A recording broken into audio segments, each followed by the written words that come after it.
অসহায়দের মাঝে রাঙামাটি সদর জোনের ঈদ উপহার বিতরণ।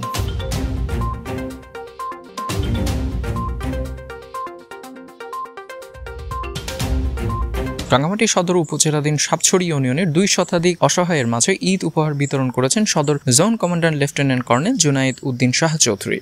বৃহস্পতিবার সকালে মানিকছড়িতে রাঙামাটি সদর জোন ও মরহুম রফিক উদ্দিন মনোয়ার ফাউন্ডেশনের সহযোগিতায় এই ঈদ উপহার বিতরণ করা হয়। এতে পার্বত্য চট্টগ্রাম নাগরিক পরিষদের সাংগঠনিক সম্পাদক আবু বক্কর সিদ্দিকের সঞ্চালনায় সাইড বেঙ্গলের ক্যাপ্টেন আসিফ হাসান শোভন, বিশিষ্ট ব্যবসায়ী আব্দুল হান্নান বিন রফিক উদ্দিন, বাংলাদেশ খেলাফত মজলিস রাঙামাটি জেলার সাধারণ সম্পাদক মুফতি শামসুল আলম, সাংগঠনিক সম্পাদক মুফতি ওমর আলী সহ অন্যান্যরা উপস্থিত ছিলেন।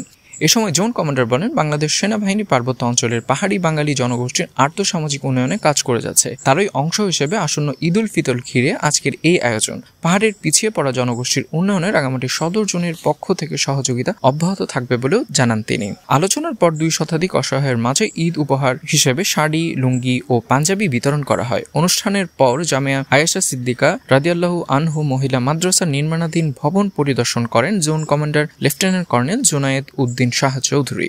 Desk report, CST TV।